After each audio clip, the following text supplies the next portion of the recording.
Ladies and gentlemen, once again, we are privileged to be at St. George's Cathedral in Southwark, London. And today is a very special day. We are meeting our dear brother, Rev.Father Thomas Bakulumpagi, who was recently ordained as a Reverend Father.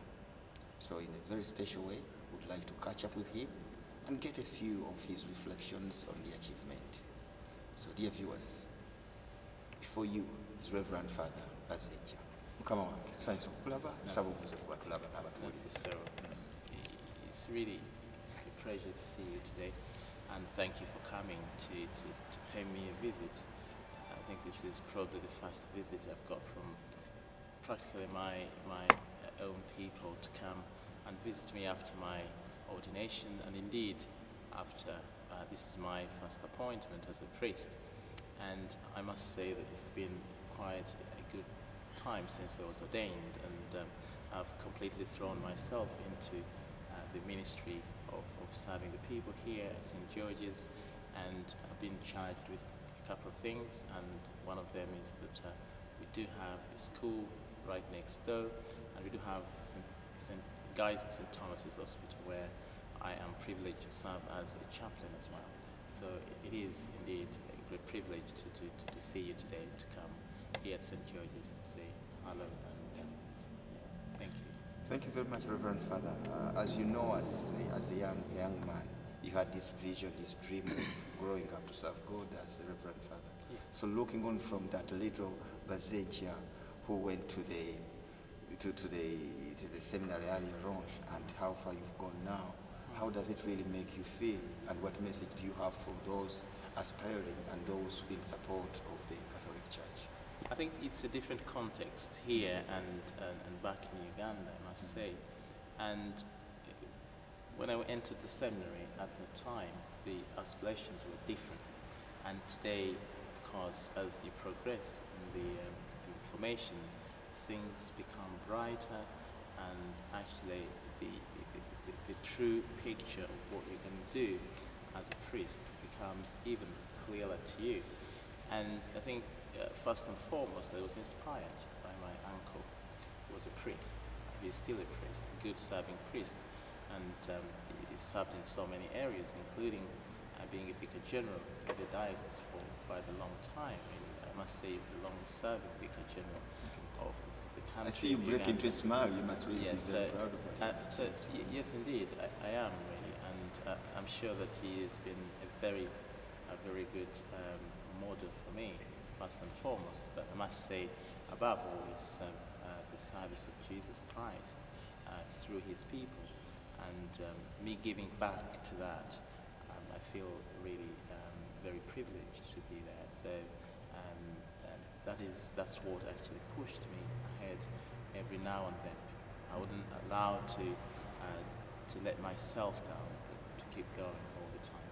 And that was the true goal I was really looking at achieving. And I'm glad I am able to be here and serving this great diocese of the Archdiocese of Southwark. Thank you. It must be really, I mean, a great honor and a great satisfaction, because when you started, maybe in your own mind you thought you'd be serving in Uganda. Now you find yourself here and you're serving these people, and I really get the impression that I really love you and they enjoy your service. And I saw the cameras and the images, Reverend Fathers flying in from all over the world. How did that make you feel on the day? It was indeed moving.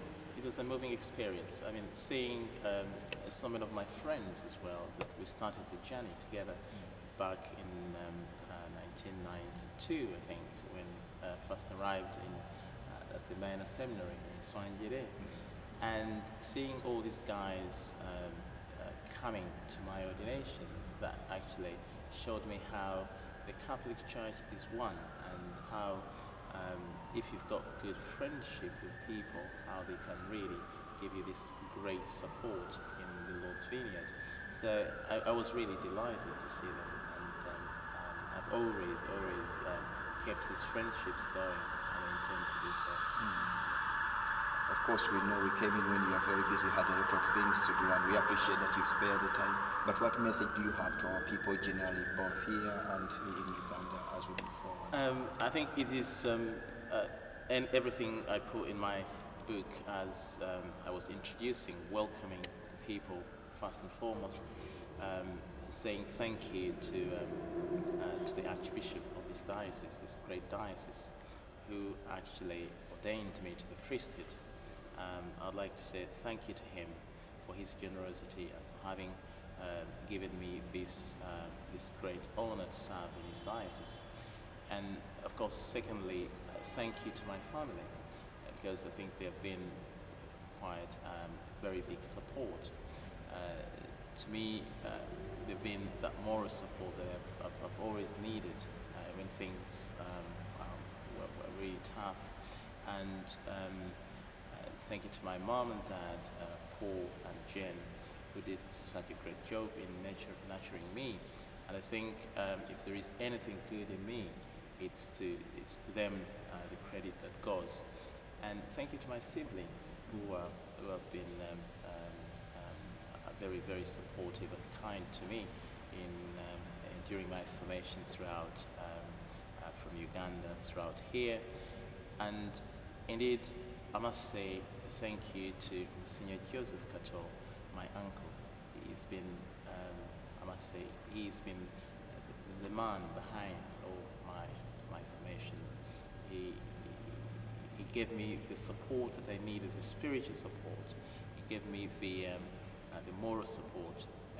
He supported me all through my formation, and he has been always in touch to find out how I'm progressing. And I'm sure he is also proud to be witnessing this today.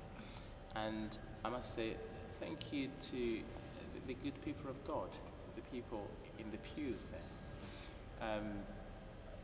Building up to my ordination, I couldn't imagine having such a grand occasion, but I was surprised at how people were able to contribute towards the celebrations, both the church celebrations and the reception afterwards. So that was really something moving, because I wasn't expecting it. I mean, it was quite expensive at the onset, but I do appreciate all the efforts they put in trying to support me to put things together and to put the whole celebration all together.